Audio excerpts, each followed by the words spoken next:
present on the 1986 tax reform and what we can be learned from this historic piece of legislation and what lessons can be learned to help us in 2011. After serving as a legislative assistant and economic policy advisor to a senator, Dr. Jones went on to serve on the Joint Economic Committee as an economist, and he has earned degrees in public administration, political science, and economics from Cornell University and the Universities of California at Berkeley and San Diego. Dr. Jones has taught at Southern Illinois University in Edwardsville and is now a professor of economics at George Mason University. So please welcome Dr. Garett Jones.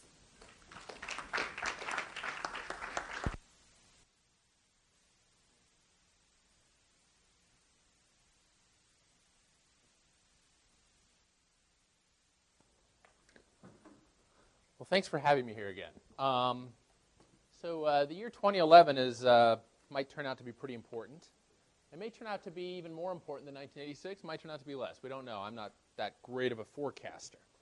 But part of what I'd like to do with you here today is run through a few facts about sort of what we're looking at down the horizon from the point of taxes and spending over just the next couple of years, just some facts from the Congressional Budget Office. After that, I'll tell you a little about what things were like in the bad old days before 1986. Then we'll talk about what happened in 86 that is so important and of such importance that people are still, economists, historians, political scientists, are still doing work looking at what happened up here on the Hill in 1986 when the tax code was completely reformed from top to bottom. And then I want to tell you what, according to some people, really happened, both from the point of view of some journalists who were watching things, from some policy analysts, and from a unique George Mason perspective, that of public choice, which is economic models applied to politics. The next topic is to talk about Chairman Rangel's proposed bill. He has a large tax bill, a revenue-neutral tax bill that's being proposed. Revenue-neutral bills are very interesting politically because you're saying, if I want to get something, I'm actually going to pay for it, which is the opposite of most things that happen up here on the Hill, where you say, well, I'd really like to have some more spending, and I'm not really going to say how I'm going to pay for it, but it'd be really nice if we had more spending. Or it'd be really nice if we had this tax cut. I'm not going to tell you who I'm going to tax more to pay for this tax cut. But Rangel's bill is a unique situation because he actually says, here's how I'm going to pay for it. Last, I can't give a talk this long without inserting at least some economic theory, and so I want to tell you a little about what mainstream economic theory tells us about how to tax the rich. So first, the prospects before us. If you look over the last few decades, these numbers here are all measured as percentages of U.S. GDP. So to give you an idea of these numbers here, I should use the pointer, I guess. Over the last few decades, over the last 4 decades, this has been the average level of U.S. government spending. A little less than 20% of the economy has been devoted to federal government spending. Over the last 4 decades, about 18% of the economy has been taxes. So there's been what? About a 2.5% gap on average between spending and taxes. Interestingly, the economy has held up pretty well through all that. So a few times there have been surpluses. You can see that there. Just a little bit of surplus right there. And there are forecasted surpluses out there. One thing to take away from this chart is that changes in the economy are probably much more important than changes in tax law for determining how much taxes change. So between here and this period, we saw taxes go from 17.5% of the economy to a 21% of the economy. So a massive swing, the biggest swing you can find anywhere in this chart over that kind of time horizon. Massive swing. What did we have during this time period? Well, we had some tax increases right about here, and we had some small tax cuts from the new Republican Congress right around here. Through the whole period, a big, big swing. Through this time period, a massive decline in revenues. Some medium-sized tax cuts from the Republican Congress in the middle there. But mostly, according to most analysts, the decline of the economy explains that. So both the swing up and the swing down, according to most people who look at this, at least half, maybe two-thirds driven by outside forces, things that folks up here on the Hill have very little control over.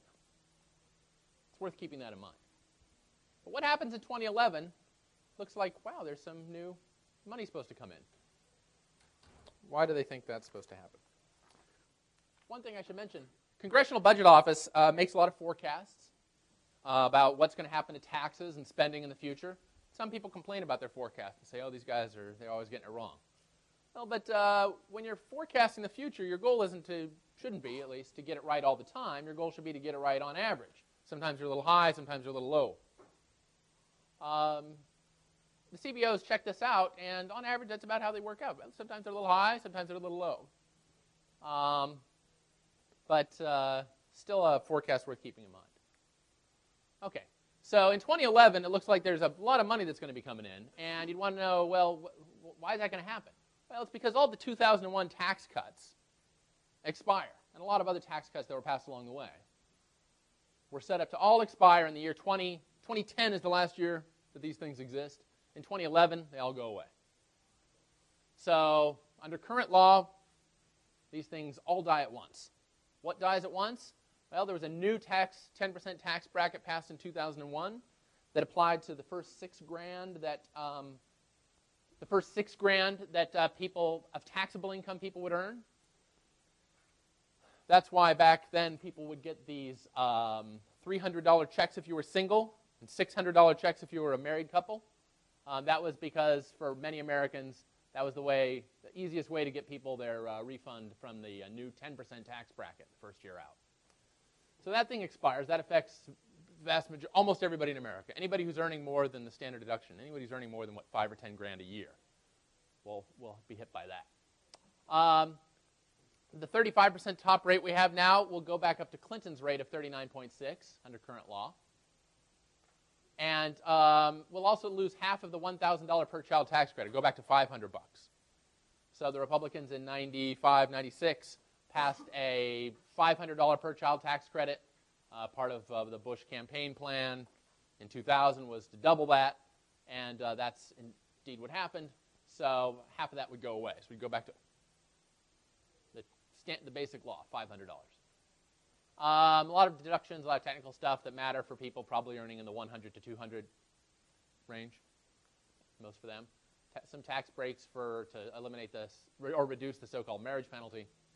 A lot of capital gains and dividend tax cuts, so taxes on home price increases, taxes on stocks, bonds that change in value, and profits from corporations that get handed to people. That's what dividends are. And profits from corporations get handed to people, we call those dividends. So altogether, this and some odds and ends adds up to about 1.5% of GDP. That's a fair chunk of money. So I'll come back to some of those facts later and to try to give you a sense of just how big that 1.5% is. So let me give you a little history now. In the olden days, before 1986, the top marginal rate was not Clinton's 40%, or Bush's 35%, it was actually 50%. Before 1981, the top rate was actually 70%. And you might ask yourself, were people really paying half their money in taxes? No. The average tax rate on the richest 1% was actually 19%. So the average person who was making quite a fair chunk of change, paying 19% of their money to the government. But doggone it, people had to work really hard to get their taxes down that low. When your statutory rate tells you 50% and you're trying to pull it down to 19%, you're going to do a lot of work. A brief discourse I should mention on the difference between marginal and average tax rates. Some people here, probably most of you, know what the difference is between marginal and average tax rates. I can tell you from personal experience, I know for a fact that there are some members of the Senate Finance Committee who do not know the difference between marginal and average tax rates. Okay? So let me tell you about the difference between marginal and average tax rates. In the U.S., I'm just going to round numbers here to make them easy. Your first $5,000 is tax-free. So your marginal rate on every dollar you earn for your first $5,000 is 0. It's all tax-free. The next $5,000, it's actually 6, but I'll make it 5. The next $5,000 gets taxed at a 10% rate. So every dollar you earn, the $5,000 in first dollar, the $5,000 in second dollar, the $5,000 in third dollar, those extra dollars get taxed at the 10% rate. So somebody who earns $10,000 a year, how much are they paying in taxes? Well, they're paying 0 on their first $5,000, and they're paying 10% on their second $5,000.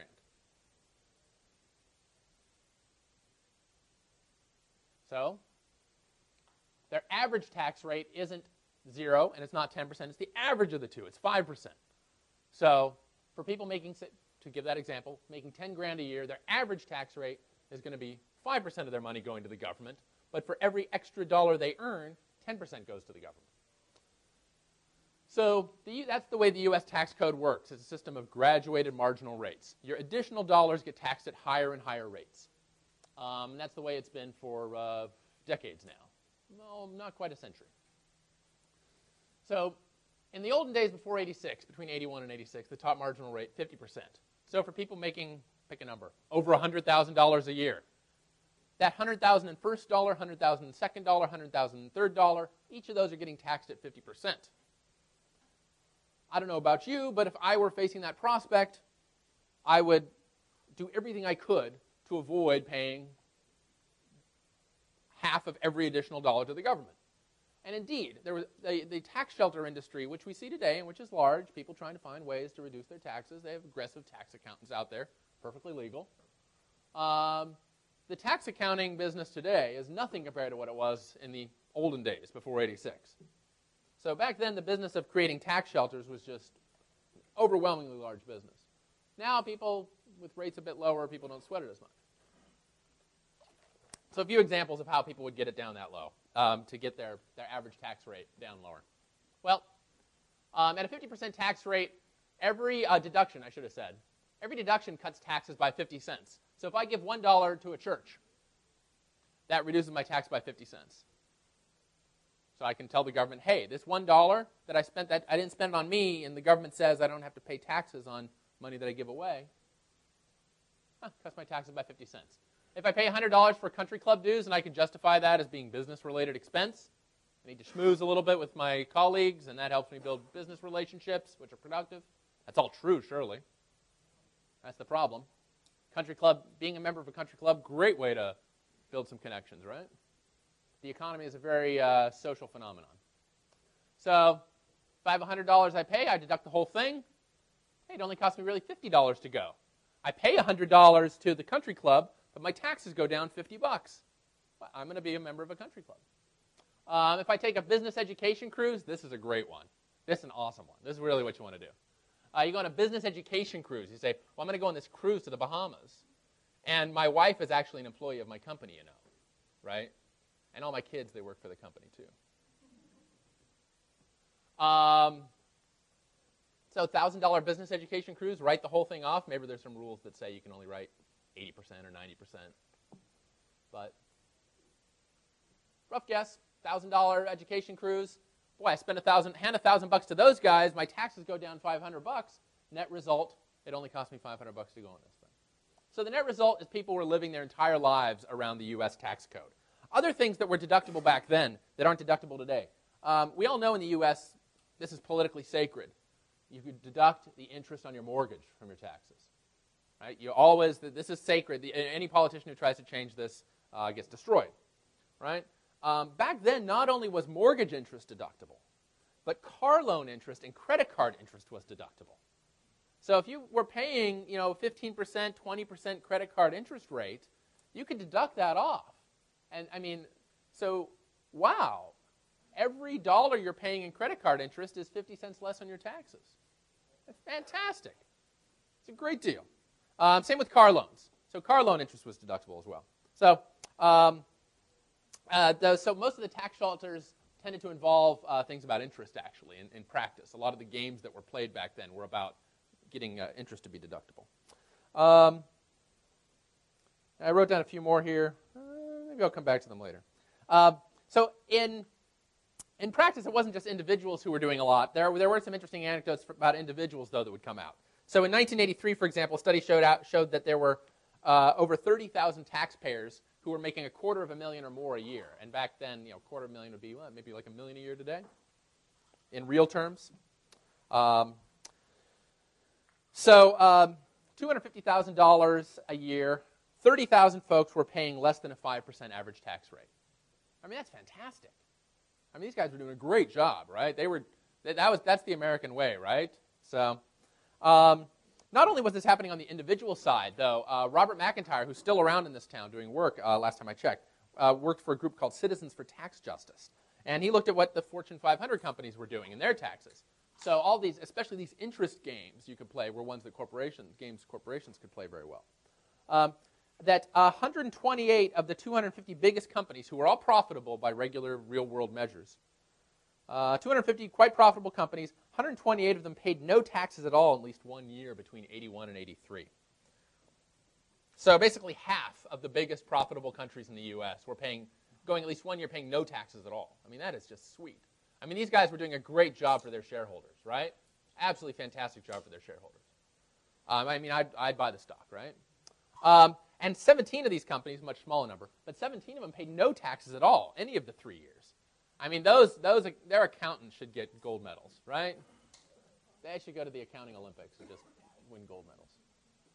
So a lot of things at the individual level, a lot of things at the corporate level, a lot of games in particular being played with interest and a bunch of other things.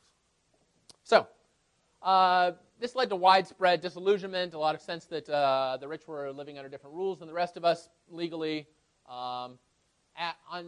And on average, the richest folks were paying about 20%, about a fifth of their income in taxes. But the sense of the variance, I think, annoyed people more than anything else. So not just the average, but the fact that there was such a wide spread.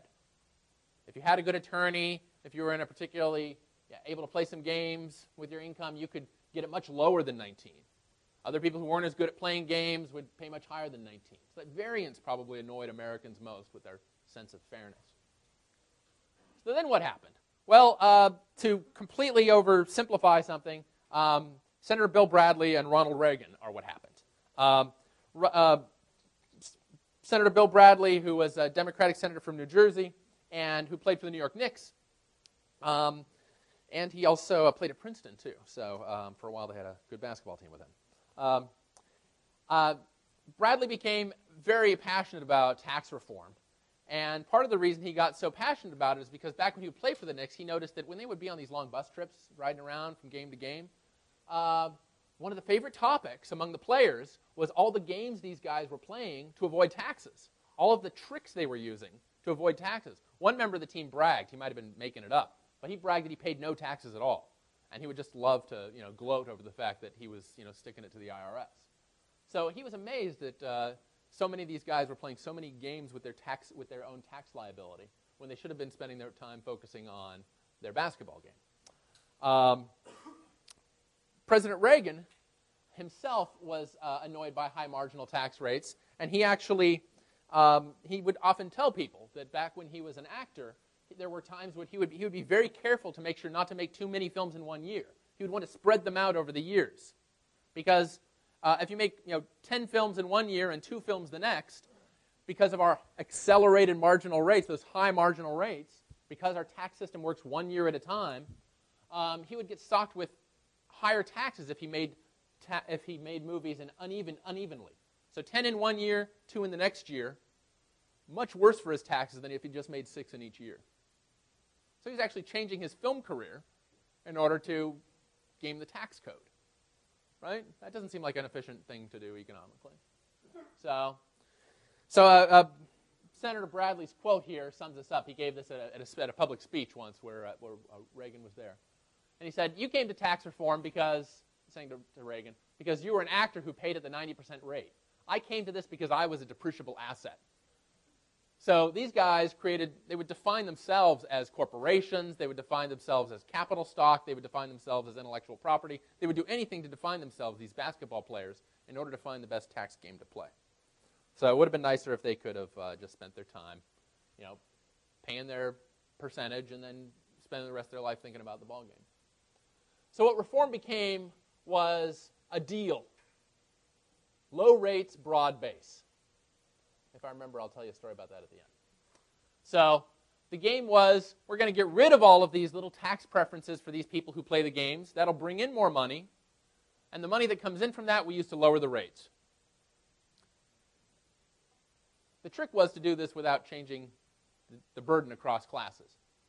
So the question is, are they going to be able to play the game in such a way that the top 1% still pays 19 or even more % of their money in taxes? So, to sum up, a fantastic book in just one slide, Showdown at Gucci Gulch. Let me tell you a little about this book. So Birnbaum Murray, reporters for the Wall Street Journal, they wrote this book in 1987. I'm guessing that a lot of people on the Hill have been reading this the last year or so as 2011 is drawing nearer. So Birnbaum Murray interviewed all the key players and got a lot of access. I think they had more access on the Senate side than on the House, I'd guess. To give you a couple of quotes by people up here who say that the book's good, you have Treasury Secretary James A. Baker, who said, I really enjoyed it. It will serve as a long, long time as a guide to how the sausage is made up here. Senator Bradley himself said, I think it has a good chance of becoming a textbook on the legislative process. And Alan Greenspan actually said that Birnbaum and Murray have done a first-rate job. So I actually assigned it to my students this semester in a class on public choice. We studied a lot of theory, a lot of chalkboard theory, may not have much to do with the real world, and then I assigned them this and made them find ways in which their chalkboard theories actually did explain what was going on up here on the Hill. So there have been a couple other books of that caliber in the last 20 years that sort of give a lot of inside stories, but it seems to be the best one. So still getting assigned. Okay, so to tell you about this in just one slide, Reagan gave a speech in '84 saying, I'd really like to reform the tax code. I want low rates and a broad base. Let's tax everybody fairly. Let's get rid of all these little incentives for this and that, bring the rates down. But he said, oh, and by the way, I'm going to do this in 1985, after the election, right? So tax reform was something people were talking about in '84, the idea of simplifying the code, finding a way to bring down the rates and raise just the same amount of money. But Reagan gave a speech in which he said, we'll do it later. When he actually gave the talk, at a session of joint session of Congress, the audience actually laughed, right? It's like, well, when you say this is going to happen next year, that's after the election. Why would you do that? But the Department of Treasury made a mistake, which is they accidentally took the issue seriously. They actually worked on, the classic way you can get things really done in this town, which is you have a bunch of secret meetings, you bring in some key players, you hatch a plan.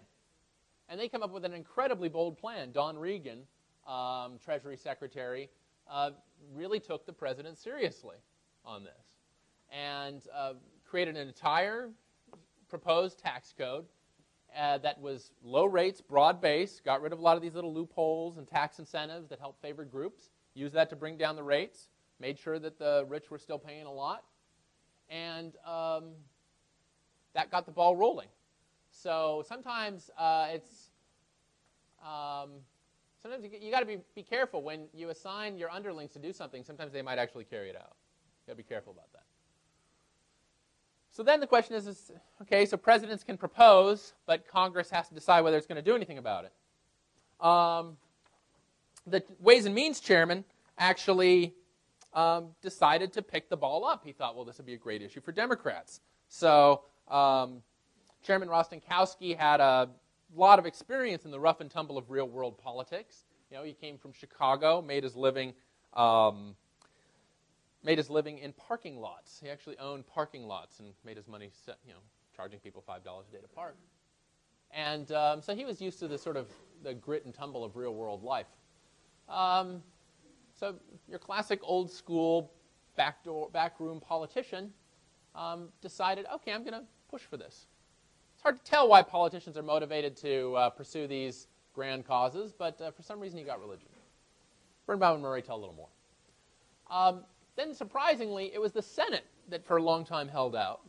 It was the Senate that said, led by Chairman Packwood, who decided to fight for some union-favored tax breaks. So you had one of these upside-down worlds where a Republican senator is deciding, well, I want to keep the unions happy. So that's part of the fun of politics, is watching up turn into down. So then at halftime, what you had was a bunch of proposals that had sort of low rates, sort of broad base. That seemed to be what people were sort of coalescing around. Yes. Why should I bother doing that? Why should politicians vote for this? Why should they make all these lobbyists, all those K Street people, so mad when there's just such a small victory? So sometimes you have to think big. So Senator Packwood and his top tax aide went down to Irish Times, which is out over on the Senate side. And there was a famous two-pitcher lunch. Okay, there's actually a chapter in the book called this, the two-pitcher lunch. You remember that the great political analyst Homer Simpson once noted that beer is both the cause and the solution to all of life's problems. And this was an illustration of that. Over the course of this, actually by the time they got to the second pitcher, between the two of them, Packwood kind of looked at how things were collapsing and said, why don't we just basically throw a Hail Mary here? Why don't we just try something kind of crazy? Maybe we'll get credit for being idealists and it goes down. That's probably what will happen. It'll probably go down in flames. But I don't know, maybe it'll happen and we'll wind up in the history books. So their plan was actually 25% top rate. Now keep in mind, if you could get a 25% top rate and have the top 1% pay 25% on all their money, that would be more than they were paying beforehand. Even if you throw in some deductions and whatnot for them, it'd still keep it well above the old level. So, and the surprising thing is, this isn't just some chalkboard story. This is something that actually happened. Once things got to the floor, they got a little more complicated. It was really tough to hold the committee together. The key was to hold all of the Senate Finance Committee Republicans and maybe a couple of Democrats together in defending the bill once it got down to the floor. And they managed to, they really didn't cheat on each other that much. People would offer amendments and say, hey, I really want this little thing added for my group. I want this little thing added for my group. And all of the Finance Committee bloc would have to say, no, we're all going to vote against that. So it was tough to do that because picking off people one at a time is the way or one issue at a time is the best way to cripple these things. And they didn't. So you'll notice here that the two-pitcher lunch is with Packwood and his aide. In my limited experience on Finance Committee matters, I worked for a senator who was ranking Republican on the Finance Committee, and during 2003, when a lot of the tax cuts were sped up.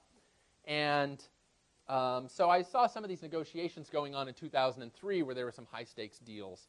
And I noticed that some of the most effective senators were those who associated with their aides, and even with other people's aides. So we went in and had a meeting with Bill Thomas to talk about some of the details, or talk about some international tax reform issues that also came up in 2003. And Chairman Thomas made a point of shaking hands and introducing himself to all the aides in the room. And, you know, to me that's kind of, it's a nice gesture in one respect, right?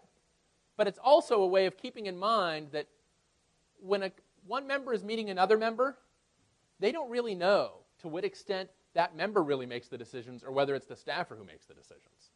Right? They really don't know. So a wise member will do whatever they can to make sure they curry favor with both the member and their aides. So I noticed that, again, years later, I met Senator Packwood, who came in lobbying on something. He was no longer a member of the Senate, and he came in lobbying as a standard lobbyist, asking for something. And he had a meeting, the pre-meeting with the staff, me and another aide, and then the real meeting with the senator. And he knew that when he met with us, it was time to talk about the details and to be generous with his time and to, just pay attention to letting us know the political pros and cons, a lot of candor, a lot of tax detail. And then when he gets into the member, the 30-second pitch, maybe beef it up to 45 seconds. So you take the 5-minute story, shrink it down to the 1 minute or less story for the member. that's a very effective way to get the job done. So Packwood got a lot done, I think, for many reasons, partly because he was a genius who knew an incredible amount of detail about the tax code and cared about it, which is not always the case with Finance Committee chairmen. But also because he mobilized the minds of the people working underneath him. So what happened after all this was over? The net result is we wound up with a rate that went down from 50% to 28%, millions taken off the tax rolls by bigger standard deductions, bigger personal exemptions, and elimination of many, many things, including, doggone it, the ability to deduct interest on my car, deduct interest on my credit cards, lost all that, bummer. A much stronger AMT. The media has locked onto this meme in the last year that the alternative minimum tax was originally created to tax 155 people. That number of 155 gets kicked around in the media a lot. And when it was originally invented decades before, that's what it was to make sure that these top 155 people actually paid some taxes. But when it was strengthened in '86, it was beefed up much beyond that. And the AMT works in two ways. It works not just by telling people, oh, here's two tax codes. If you deduct too much on your regular code, go do this one. People aren't robots, as we saw yesterday. People are choosers. They're not objects. Part of what the AMT does in the modern code is it's a little bit like the guards at Fort Knox. So Fort Knox is where we keep some of the nation's gold. Nobody's really tried to ever invade Fort Knox to take over the money, right? To take all that gold away. I mean, in the movie Goldfinger, it was attempted. But once people saw that on the news, you know, there was a documentary. Once people saw that on the news, it didn't work out. You know, James Bond foiled them and whatnot. Nobody's ever tried it since. Okay? So the threat of the people, of the guards being there is enough to deter people from doing it, right? Similarly, the AMT works as a sort of, it frightens people off from trying too many games with the tax code. So sometimes you can look at a tax code, just as guards may not have to do anything in order to deter crime, similarly, the AMT may not have to raise that much money in order to be deterring a lot of shenanigans in the tax code. It may just, there are millions of times, I'm confident there have been millions of times over the last 20 years when tax accountants have told their clients, don't bother trying to do this. The AMT will catch you. Right? Don't bother trying to do that. The AMT will catch you. Don't drive 80 there. It's a speed trap. Right? There's a speed trap there. So it works a little like that. So that's something worth keeping in mind. So part of what this system did is, even though it lowered the rate on corporations on average, it ended up being a big tax increase on corporations. So it shifted the burden from corporations to individuals. And it raised the capital gains tax rate. So certain business investments were taxed at a higher rate. But the percent of tax paid by the top 1% really didn't change that much. It went up a little. If you look at for a few years, here I'm averaging a couple years, so I'm not just picking out, I'm not cherry picking. 19 to 20%. So it went from 19% beforehand to 21% afterwards. And I pulled the source here, which is both pretty legitimate sources. So it didn't. So the amazing thing is, you can drop the rate from 50 to 28% and still have the top 1% paying the same amount. And that's just shocking, right? It sounds like some chalkboard thing that couldn't happen in real life, but it happened. So this incentive to turn wages into capital gains is something that still lives with us, right? That's what the debate over what's called carried interest now is, a debate about that. So what's the economic result? Ignoring what happens to people in this town, let's look at what happens to the economy as a whole, much bigger than this town. What's the economic result? The one thing that you can get a lot of economists to agree on is that it got affluent women, married women, to work more. So as we saw yesterday, it seems like married women in general are more responsive to incentives. When you drop the top marginal rate from 50% to 28%, a lot of society women turned into consultants or turned into attorneys. This is a generational change, right, to some extent, something that takes a decade. So in the old days, affluent married women would say, well, you know, if I work half of every dollar, before Reagan 30 cents every dollar is all I get to keep. I might as well just work for a philanthropy.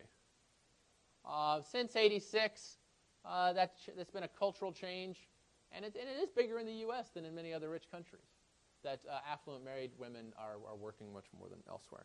So that's, I think, one thing you can get people to kind of agree on. So we've got lower marginal rates for more efficiency on the labor side, maybe, but higher capital taxation. When you look at the standard reviews, I just should have put a citation in here. Kruger, the Kruger one from the page before.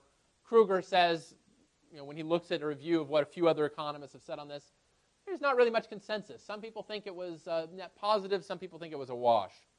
There aren't many people saying it was a net negative. So economically, well, we got the labor supply allocation. That's good. We got more women out there working, and fewer people gaming the tax code when they work. So how did all this happen? How did the impossible become inevitable? That was a Washington Post headline about this. Well, here's a little bit of economic models applied to politics, a little bit of public choice here for you. You had a powerful focal point, a president that people trusted not to raise taxes. People instinctively know that when government says they're going to have a tax reform, that means a tax increase, right? That's just instinct. You just know that euphemisms are part of the political game, right? But with Reagan, you knew that this was a guy who wasn't going to raise your taxes. He did raise Social Security taxes. He raised some other things here and there, but overall, people trusted Reagan not to raise taxes. So that element of trust seemed to be important. And it was also clear he would give up anything, and I mean anything politically, in order to get those low rates. So he would shake hands with the lobbyists and the CEOs when they said, oh, if we lose all these tax shelters, we're going to be destroyed. Shake hands with them and say, yeah, I really care about I'll do what I can. But then when it comes right down to it, he signed the bill. So you have to know what you're willing to sacrifice in order to get something done. The game that they played with the lobbyists was divide and conquer. So anybody here know what Gulch is? Okay. So the area in front of the Senate Finance Committee. Senate Finance Committee is on the committee hearing room is on the second floor of Deduction. Okay? Over there. And the hallway outside of Deduction, in front of the Senate Finance Committee, is known as Gulch. Okay? At least it was back then. And people still call it that. The reason it was called Gulch is because back then Gucci shoes were very popular for lobbyists to wear. Very expensive leather shoes. And so they would be wearing their Gucci-clad loafers, often with tassels. Tassels were popular back then. I've seen them come back a little bit. I just feel so sorry. So sad to see that happen again. So Gucci-clad loafers would wander the hallways of Gulch, hoping to catch a senator who would be popping in or out of a committee hearing, just to grab them for a second. So Gulch was where they basically did their work. So if you were a high-powered lobbyist, when there was a hearing, you'd be out there either in the hearing room or outside in Gulch, hoping to grab a senator for one last little bit of lobbying. So next time you're walking past the second floor of Deduction, just remind yourself that's Gulch. So Darman, who was a Reagan Treasury aide, summed this up in the epilogue to Showdown. He says that these lobbyists were all too divided against each other. Generally, what happens in lobbying is that lobbyists love sticking to issues where there are 3 or 4 lobbyists in a particular industry who all want the same thing. Oil and gas folks, right? They all know they want the same thing. Home builders, they all want the same thing. Investment bankers all want the same thing. It's easy for those guys to all get together and go in and say, here's what we want. The strategy of tax reform was one of divide and conquer, which is a standard way of military conquest as well, right? When you're facing any kind of insurgency somewhere. So divide and conquer works quite well. So the goal was to say we're going to sweep all of these loopholes, all of these tax incentives off the table at once. And at that point, the tax lobbyists were too divided against each other because the lobbyists were at the one time saying, yeah, we want the lower rate. We'd all really like that. But no, just don't take my thing away. And Darman said that they were all brought down by the narrowness of their vision. He said if there had been a meeting room just down from the Deduction Finance Committee room, there had been a meeting room with a sign out front that said, everybody who wants to kill the tax reform bill, meet in here, everybody would have flooded that room. But then they all would have disagreed on how to fight the bill. So brought down by the narrowness of their vision. The final thing that happened is something that's really not as much of an economic story. I don't have much to add to it. It's the power to shame fellow members. Once people got in their heads, and this is something economists know nothing about, maybe cognitive scientists know something about it. Once this issue was framed as the general interest versus special interests, we're going to keep everybody's average taxes the same, we're just going to change who pays it, then the game was over. But I don't know how that works. And a lot of people think they know how that works. A lot of people around here spend time writing press releases and policy papers trying to frame issues and reframe issues. I don't think it works very often. But really, how did this happen? Why did it happen then? So James Buchanan, who's a professor emeritus at George Mason, he actually has the office right next to mine. He won the Nobel Prize in 1986. He was Mason's first Nobel laureate. He wrote an article in 1987 where he talked about why he thought it might have happened when it did. The short version of this is, by the 1980s, the tax code was just so filled with loopholes that you couldn't sell anymore to the lobbyists. What do Senate Finance Committee members do for a living? They sell tax incentives to lobbyists. It's not the only thing they do, but I'm speaking as an economist. I have to simplify. So by then, it was Swiss cheese. The tax code was just so filled with holes, you couldn't sell anymore. Couldn't raise the rates anymore. Politically, you couldn't do that. So no tax breaks left to sell. So that meant it was time to take all those tax breaks back and start selling them again. It's beautiful to be in a line of work where you can make your product self-destruct whenever you press the button, right? And so that's basically what happened. So that's one explanation for why tax reform happened when it did. You start off with a clean tax code. You start giving away some tax incentives and raising the rates a little bit. That seemed to be kind of a process for a while. So you get higher rates and a lower base. And then after a while you say, well, you can't do that anymore. Time to take all that stuff back. So that's a short version of the Buchanan story. His colleague Gordon Tullock calls this rent-seeking, when lobbyists come in and try to get things from the government. Rent-seeking. So there are two big tax changes ahead, and I just have maybe 5 minutes to talk about all this, at most 10. Chairman Rangel's bill is quite interesting because, like the 86 bill, it's not a Christmas wish list. When I worked on tax issues, what did I do? I wrote Christmas wish lists. I said, I would like tax reform for international corporations and for finance-related industries and a magical pony, right? You just put down everything you want, and you don't say how you're going to pay for it, right? Right? Christmas looks a lot different when you're the parent than when you're the child, right? So a lot of bills that a lot of people write around here are just Christmas wish lists. What Chairman Rangel's bill is something where he says, well, here's something that I want, and I want it so much, here's the baby I'm willing to kill to get it. It takes a lot to do this. So what does it do? It ends the... so the second thing that's happening is 2011. Congress isn't going to let everyone's taxes just go up in 2011 by that much. It just doesn't seem very likely. That 1.5% of GDP, if you wanted to just give a sense of how big that is, that's a third of the military. You could cut back a third of the military to pay for that. You could cut Social Security all back by a third. You could cut Medicare in half. That would pay for it. Those are things that are massive, right? So Chairman Rangel's bill is the one we know the most about, right? It's something that's I actually brought a copy of both Chairman Rangel's bill, which is interesting politically because it's a revenue neutral bill. So I brought a few copies of that, and it has all the descriptions of it too. It's not the text of the bill, it's the descriptions of it. And I brought a few copies of another thing from Treasury, where Treasury actually bit the bullet and said, we want to change corporate taxes so much that here's which corporations we'd raise taxes on to bring rates down. So both cases, both the Rangel bill and the Treasury background paper, are cases where people said, we're going to tell you how we're going to pay for this. Very politically unpopular. And Christmas is much more fun.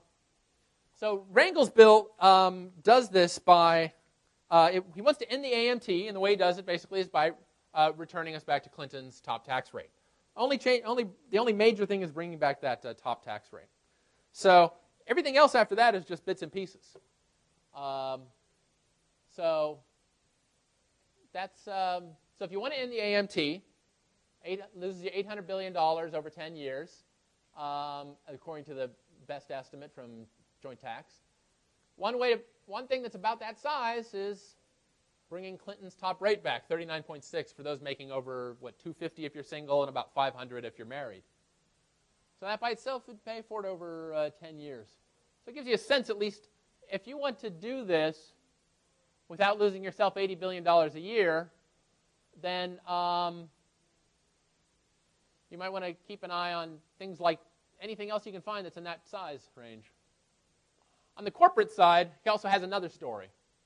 So he wants to drop the rate to 30.5%. So Chairman Rangel is pushing for a big corporate tax rate cut.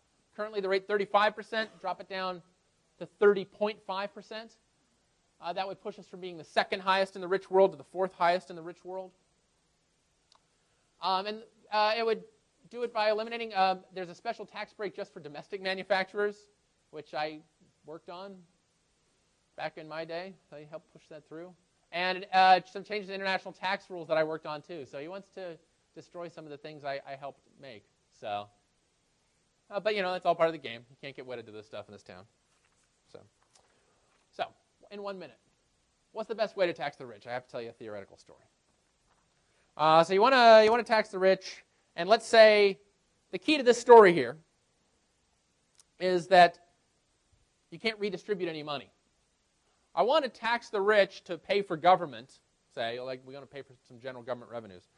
For some reason, let's say I can't redistribute money just flat out to the poor. This is the opposite of yesterday. Yesterday I was talking about where you can take money from the capitalists and give it to the workers. Here I'm just talking about all workers, saying if I want to help the poorest workers, but I can't do it by just taking money and shoving it in their direction. My only way to help them is by raising their wages. How should my tax code be run? So Joe Stiglitz worked in the Clinton administration, and he wrote a literature review here on efficient taxation a few years ago. This is a 1987 review. Stiglitz won a Nobel Prize, richly deserved for his work in understanding how the economy works when people are kind of dumb. So here's a quote from Stiglitz's paper. Efficient taxation requires that the marginal tax rate on the most able individual should be negative. Did I read that right? It should be negative. I should actually be paying the most able individual a little bit more. I should be giving them kind of a subsidy for when they work. And so the reason why is that skilled workers in most standard models, and if you even look around real life, skilled workers seem to help unskilled workers be more productive. If I think about what Steve Jobs does, helping to run simultaneously Apple and Disney and Pixar, I can't believe he essentially helps run three corporations at once. He's probably making certainly the people at Apple and Pixar much more productive by his presence. So what he's doing is helping them do their job better than they could have otherwise. So if skilled workers and unskilled workers are all part of a team, if we're all working together to build this economy, then the way to raise the wages of the less skilled workers is to really encourage those skilled workers to get out there and do a lot. Of course, the alternative, if I just junk all this, is just take from the rich, do the Robin Hood story. That works as well. But if you've reached a point politically where you just can't get it done, nobody's going to let you redistribute anymore, then keep an eye on this idea, which Stiglitz has written about, which is that if skilled workers help unskilled workers do their job, then you want to do everything you can to make sure those skilled workers are putting in a heck of a lot of hours. I'll stop here. I'll just put that slide there, and I'll be willing to take a few questions, but thank you very much for coming.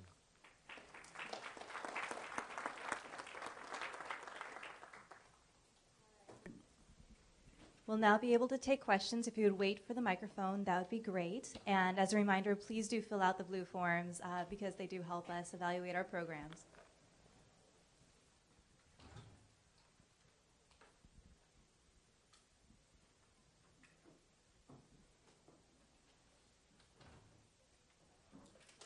Oh, yeah. Your conclusion, 2011, 1986 Are you saying that there's going to be an effort to reduce tax rates and broaden the tax base? Or are you saying there's just going to be an omnibus sort of tax bill?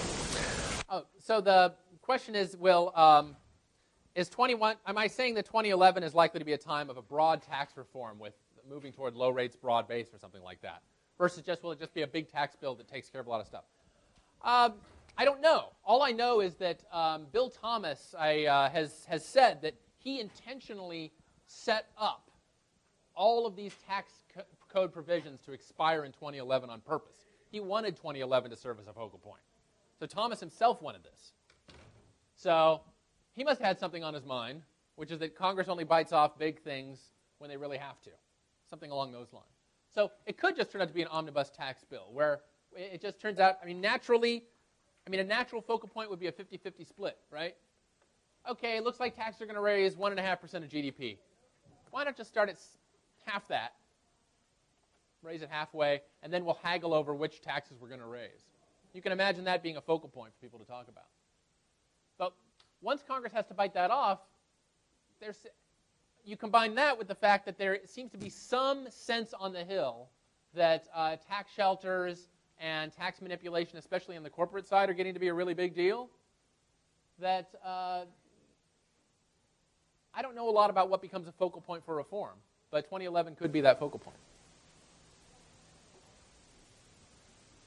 I think she's got the microphone there. You mentioned that like highly skilled workers, taxation of, giving them back their money. And you also mentioned that in the context of, I don't know, or specifically in the context of carried interest.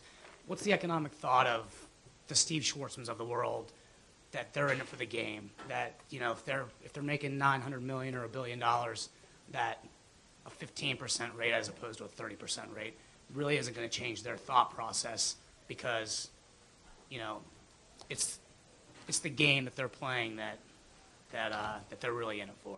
So this is an argument that we hear sometimes, which is that basically the rich have a pretty fixed labor supply, that they love that they're so driven by ego and the quest for status that they'll play these games even if the rate is much higher. As we saw, the best evidence is that the rich are just more likely to just keep working no matter what. At the same time, so that's on the one side, right? For a given dollar change in taxes, rich people are less responsive. The other side, if I go from 15 to 35% tax rate, that is changing my take-home pay by what? Is that getting to be about 25% change in my take-home pay? 25% of my take-home pay, even if I believe people are pretty stubborn, a 25% change in my take-home pay is going to impact me. So, so that's the tax supply story. The question of carried interest, of whether basically people working in investment banks should be able to count a lot of their income as capital gains rather than regular wage income, really turns on a question of why you thought you wanted to give capital a low tax rate in the first place. The standard story that economists use, and which I covered yesterday, is that the reason you have a low tax rate on capital, or ideally a zero tax rate on capital, is it's a reward for patience, not a reward for hard work. So the lower tax rate on capital, according to your basic theory that you see taught in classrooms across the country, is the reason you give these preferred tax rates is because people are being patient. If people are actually working harder, it's just an argument for taxing them like everybody else. So you got to ask yourself, is the carried interest a reward for work or a reward for patience? Once you've answered that question, you're done. Anything else? All right. Great. Well, thanks very much. All right, and please come back tomorrow when we will be speaking on corporate taxation.